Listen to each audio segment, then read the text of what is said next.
Welcome to the Investor Coaching Show, a podcast to help you get an insider's view of the financial world and escape common investment traps. We look at the financial news of the day and help you make sense of it so you can relax about money.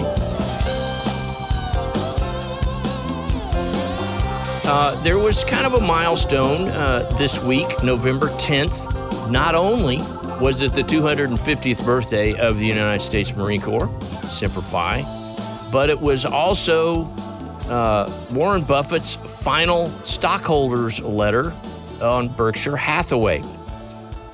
And I wanted to touch on that a little bit. We won't get into the investing piece per se. We talk a lot about that, and a lot of people say, Warren Buffett's the greatest investor, and he's 95 now. And his partner, I think, just made 100 or just died right before he turned 100, Charlie Munger. But I don't view Warren Buffett as a stock picker in that investment sense of the term. He would buy a company, and he bought enough of the company to turn it around and have influences on management and maybe on product and this and that, or get people on the board. He was a brilliant business owner at creating value. He didn't just try to pick a winner. He picked a company and then turned it into a winner. And in that regard, he is a phenomenal business owner, is really more of how I would describe him than just as an investor. But I found it interesting when he said, hey, this is my final letter. And I would encourage you to, go on Google and just put, Warren Buffett stockholder letter November 10th, because it's really interesting.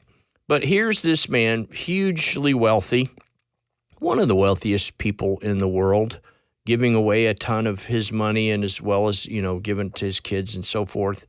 Very successful.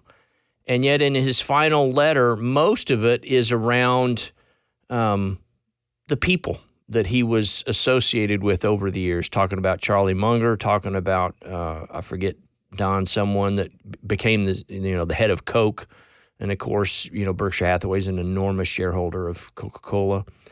And his reflection was on the people that he has come in contact with over the years that had an impact on his career.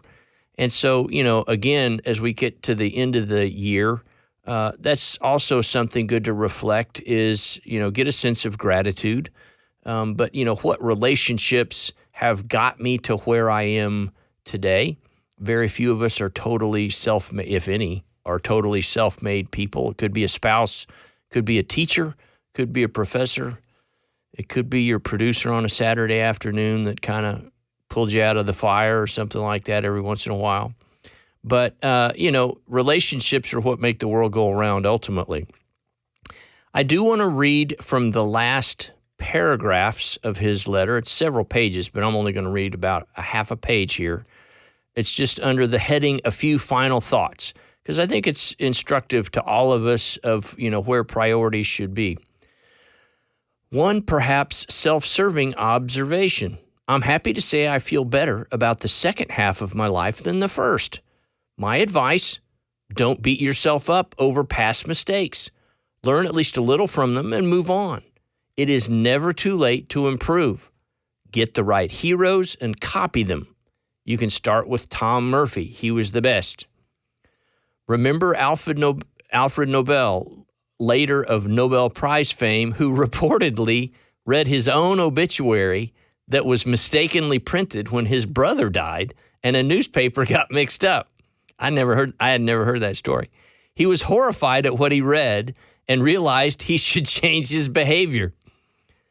Don't count on a newsroom mix-up.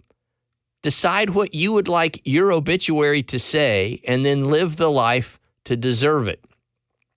Greatness does not come about through accumulating great amounts of money, great amounts of publicity, or great power in government. When you help someone in any of thousands of ways, you help the world. Kindness is costless, but is also priceless. Whether you're religious or not, it's hard to beat the golden rule as a guide to behavior. I write this as one who has been thoughtless countless times and made many mistakes, but also became very lucky in learning from some wonderful friends how to behave better. Still a long way from perfect, however. Keep in mind that the cleaning lady is as much a human being as the chairman. I wish all who read this a very happy Thanksgiving. Yes, even the jerks. It's never too late to change. Remember to thank America for maximizing your opportunities, but is inevitably capricious and sometimes venal in distributing its rewards. Choose your heroes very carefully and then emulate them. You will never be perfect, but you can always be better. And I think that's a message that should resonate with all of us. You know, he's had a very blessed life. I think he is going through some health challenges that he references in the letter. But I would encourage you to read that. It's just kind of a good summary of some of the things that went on in his life that aren't necessarily, public or, prior to that. So that's kind of cool. So congratulations, Warren Buffett, on stepping down. And it'll be interesting to see, just like we were talking about Bitcoin earlier and the fact that it drops a little bit and so money starts pouring out of that category, it will be interesting to see how loyal Berkshire Hathaway investors are, who are, as a group, incredibly loyal, if they stay the course, if there's some performance challenges. That'll just be interesting to see. Also from the Journal, using your credit card at checkout is set to get a lot more complicated. Visa MasterCard settlement follows long-running legal battle and gives merchants more flexibility on card acceptance. So, your favorite latte at the local coffee shop could soon cost $5, $5.10, or $5.25, depending on how you pay. And a settlement between Visa, MasterCard, and U.S. merchants could usher in a new era of tiered pricing at the register, giving businesses more power to charge fees depending on the credit card you use. The agreement comes after a 2-decade antitrust battle over interchange fees, the charges banks collect from merchants every time a customer pays with plastic. So I ran into that today. My wife and I went down to Fayetteville, which apparently this was like their weekend for their Christmas festival. And I think half of Middle Tennessee was in downtown Fayetteville this morning at the crafts and the town square and all this kind of stuff. But we were picking up some beef to put in the freezer and asked the guy, I said, well, do you want a check or a debit card? And he says, well, if it's a debit card, it's an extra 3.5%. I said, okay, I'll give you a check. And, all of a sudden you start to see these extra fees. It used to be it was just, the retailer ate it. That's just how it went for years and years and years. And, of course, now we start to see in restaurants they add the 3% and so forth. A lot of them do it automatically. So it's going to be interesting to see how that plays out. What the issue is say you have, kind of a whatever, quote unquote, premium card, whatever that would be. Say Sapphire Reserve, American Express, Platinum or something, who knows what. But, you get these miles, you get points. The more you use it, maybe you can convert that to airline miles, and so forth. That's kind of an entire underground economy, is credit card points and how to use them, and subscription services for how to get 6 points, 6 cents per point instead of 1 cent per point.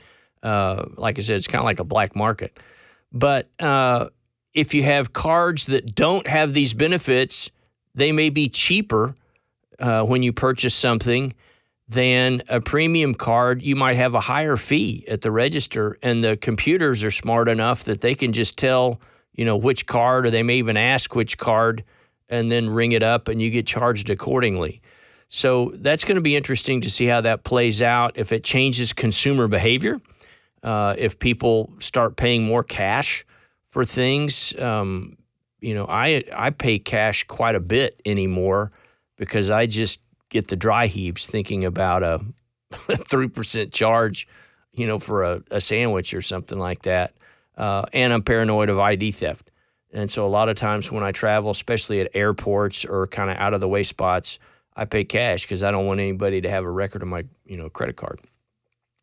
So, be aware of those fees. They're coming, and that's kind of a scary thing. But, when you're watching your pennies, that's something that you pay attention to. Investment News in that topic had an article. This is kind of an industry rag. Said holiday budgets get tighter as inflation and tariffs shape America's spending plans. Rising prices and global trade tensions are pushing Americans to take a hard look at their holiday budgets this year. According to Thrivent's newly released 2025 holiday spending survey, the majority of consumers plan to scale back their seasonal spending in a shift that reflects continued anxiety about inflation and the broader economy. The study found that 71% of respondents expect inflation to negatively affect their finances this holiday season, while 2/3 believe tariffs will add to the cost of celebrations. Now, that's kind of interesting. I'm going to guess that's just got to be tied to like gift giving, because I don't think there's tariffs on fruitcake or turkey or mashed potatoes or anything like that. But maybe they're talking about gift giving or those kind of things. Nearly half of those surveyed said they're worried about how they'll manage their money through the end of the year. We often think of the holidays as a time full of joyful moments like gift giving, celebratory gatherings, and family travel. We know those things can also bring financial challenges and stress. While there's still so much to celebrate and be thankful for, we expect the pressure of higher prices and less disposable income to change holiday traditions and spending for many people. This is kind of sad. About 64% of respondents said the rising costs of goods is their biggest financial worry, and nearly 1/3 reported living paycheck to paycheck. Another 37% admitted feeling social or emotional pressure to spend beyond their means during the holidays. And boy, I've definitely experienced that in the past. If everybody's going to a certain location or, somebody does a lot of gifts and then you want to make sure respond in kind or so forth. And it's been interesting. We've seen, my wife mentioned this several different trips recently when we were driving to that concert last night at the Schermerhorn and going down to Fayetteville this morning. A lot of people have their Christmas decorations out already. Not just Cracker Barrel or Walmart or Lowe's, but people in their houses and inflatables and all that kind of stuff. So we're just compressing the holiday seasons, I think, anymore. Tariffs are also weighing on consumers' expectations, with 60% citing them as a driver of higher prices, alongside 55% who pointed to the global economy. Interesting note, more women than men, 54% to 46%, feel uneasy about holiday spending, while parents expressed greater concern than non-parents. That makes total sense. If you can kind of have a conversation with your spouse and like, hey, we're not going to trade gifts this year. Having a conversation with your kids about that is a little bit of a different story, especially if you have younger children. And among mothers, 61% said they're worried about their finances, and nearly 8 in 10 plan to come back this year. So, be aware, pennies add up to dollars and dollars add up to being able to retire. You don't want to live in fear, but you just want to be prudent. Keep an eye on, like we said, look at the credit card bill, make sure, not the receipt for your purchase. And if we start to see some of these prices increase, we may start seeing more, either debit card purchases or paying cash, and that'll be kind of an interesting deal. That'll become a competitive advantage, I'm sure, for some retailer if they just eat that charge. So be wise, keep an eye on your receipts, and you are listening to the Investor Coaching Show. We'll be back in a few minutes. Hey, just a note to you podcast folks, we just came out with a retirement income guide, and I'm super excited about this. There are all kinds of myths about taking income in retirement. People worry about running out of money, and rightfully so, because a lot of these myths can actually cause that. Now, the myths that you typically hear about, number one, dividends, living off dividends in retirement, real estate, life insurance as a retirement investment, and annuities, and interest-bearing accounts, and target date funds. There are all kinds of things out there. What I want to do is put something together that walks through why those things are problematic. Number one, Number two, the other thing that I wanted to do is walk through the evidence-based research on taking income in retirement. And we got a ton of data going all the way back to 1900.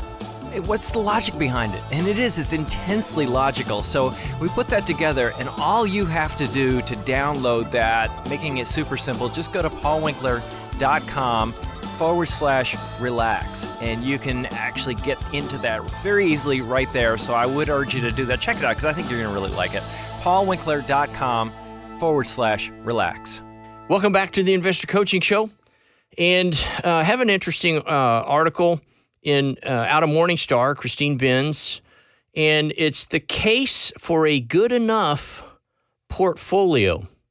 Figuring out where you land on the maximizer satisficer continuum could save you some time and money. And Christine works for Morningstar and travels around a bit, and she had finished a conference at the Hyatt Regency in San Antonio. And her flight wasn't until later, and so she was listening to some feedback to just kind of summarize the reason for the article in the first place. They had a conference for bogleheads. And bogleheads, it's kind of like parrot heads for Jimmy Buffett. Bogleheads are people that are, kind of Vanguard fans. Jack Bogle, founded Vanguard and so forth. But I think it's instructive of a couple things. One, the nature of markets themselves, as well as the human behavior around investing. In my moments of downtime between conversations, I tried to make sense of the comments that were coming my way. But here's what was making me crazy. Attendees kept giving me completely contradictory feedback. The same sessions and speakers that some people loved bugged other people. I found myself thinking, what are we supposed to do with this? But as I pondered all of those comments on the flight home, I realized they were contradictory because the conference is trying to serve two completely different audiences. The first group is what has historically been the bogleheads' bread and butter, the portfolio maximizers or optimizers. These conference attendees were telling me they wanted more sessions about building laddered portfolios of TIPS bonds, setting allocations to categories like small value and real estate, and deciding how much of their traditional IRAs to convert to Roth. They wanted more deep dives. They loved steeping themselves in the research about how to best create a financial plan and manage a portfolio. And they loved debating the finer points on the forums. When the author jokingly asked the question, how many engineers do we have in the audience? At least a third of the audience raised their hands. The second group doesn't want to spend a lot of time on those smaller bore issues. They're more of what psychologists call satisficers, a term coined by economist Herbert Simon to be a hybrid of satisfy and suffice. When making choices, satisficers are looking for an option that's acceptable rather than the best possible one.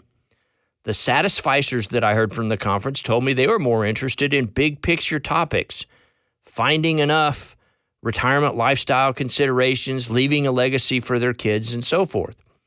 They've set their asset allocation, populated them with funds, and moved on to other things. And so she's been thinking that we don't spend enough time urging people to place themselves on the maximizer, satisficer continuum. And man, we run into that all the time. And the nice thing is you can actually have the best of both worlds if you're working with an advisor that builds prudent portfolios and so forth and engages in planning, is if you can get some core teaching of how a portfolio should properly be built, and then focus on purpose, focus on living your life, those kind of activities that actually do create joy and pleasure, that's going to be a way to go. And the interesting thing is when you see all of this research that goes on, and I'll kind of pick on the maximizers in this case, not the satisficers, they're always looking for this next new shiny thing or sharpening a pencil point so that they can, kind of going back to the investor's dilemma. have a fear of the future. I don't want to make a mistake, so I have this best portfolio. And the landscape just keeps getting worse and worse. Tied to this, there was an article in Investment News, ETF, Exchange Traded Fund, issuers double down on active product development as flows surge. What does that mean in plain English? Well, there is still this unending appetite for stock picking that goes on in exchange traded funds, just like stock picking goes on in regular mutual funds. ETF assets, active ETF assets have soared to $1.17 trillion as of the second quarter of 2025.